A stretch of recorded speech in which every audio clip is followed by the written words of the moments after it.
Estados Unidos que o Brasil, sob a alegação da defesa dos princípios da chamada civilização ocidental, defesa do cristianismo, ser contrário ao comunismo, ao socialismo, e aproveitando-se principalmente da classe média, pequeno burguesa no Brasil, e esses segmentos militares que estavam insatisfeitos, então implantou-se o golpe.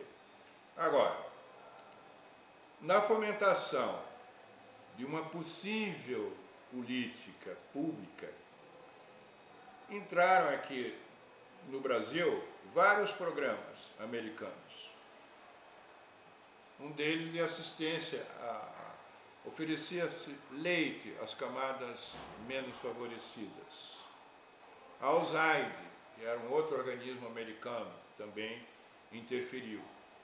Criou-se um Instituto de Pesquisa Social, IPES, que cuidava exatamente de montar todo um processo ideológico absolutamente conservador, reacionário e fratricida, tudo isso para dar suporte ao processo da tomada desse poder. Além, vamos citar aqui, a Escola Superior de Guerra, que os militares daquela época a apelidavam de Sorbonne brasileira, onde se criava, digamos, todo esse arcabouço, toda essa estrutura, toda essa infraestrutura para dar condições da ditadura se encastelar no poder. E aí realça-se uma figura que era considerada a grande inteligência da ditadura militar, não chegou a ser presidente da República, mas era uma espécie de eminência parda, o general Golbery do Couto e Silva.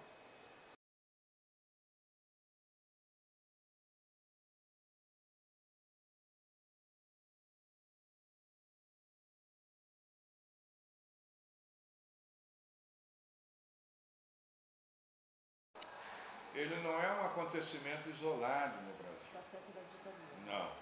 Isso aí, naquela década dos anos 60, e depois um pouco dos anos 70, isso foi um fenômeno mundial. Aqui na América do Sul, os países se transformaram em ditaduras. Na Ásia, na África. Então foi a chegada ao poder, num momento crítico da Guerra Fria, tanto que havia uma possibilidade, caso os militares brasileiros fracassassem na tomada do poder, aqui pela força, da esquadra americana, se não me engano, a 4ª esquadra, ela estava estacionada nas proximidades do litoral brasileiro. Só um instantinho.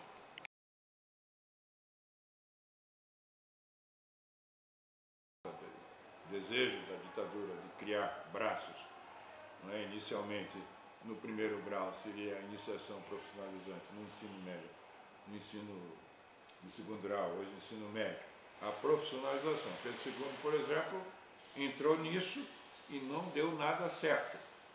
Foi um fracasso essa política da Lei de Diretrizes e Bases da Educação Nacional.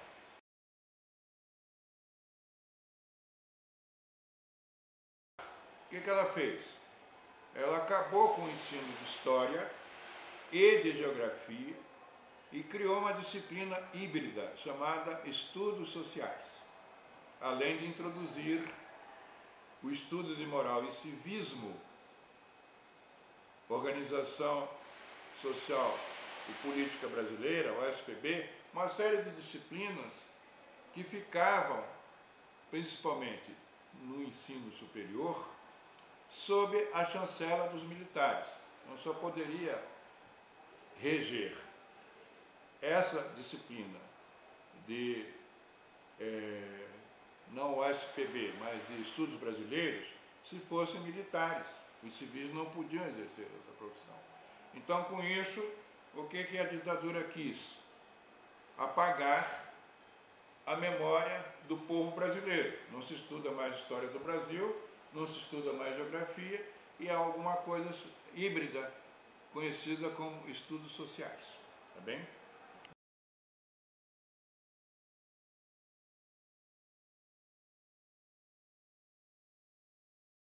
trabalhava no primeiro grau, principalmente no primeiro grau. No colégio militar, na sala dos professores militares, contavam as histórias que aconteceram por lá, ou nas imediações. E eu quase fui vítima, assim, de um coronel, foi o capitão daquele atentado frustrado lá, nesse cenário onde se faz a feira do livro. Como é que chama aquilo lá? Rio Centro. Então, a bomba explodiu lá no colo dele, matou o sargento, ele escapou. Ele ficava lá na porta do colégio militar e disse que eu só dava nota para as crianças menores se elas citassem a terminologia marxista. Felizmente, não era bem assim, mas eu quase fui vítima dele.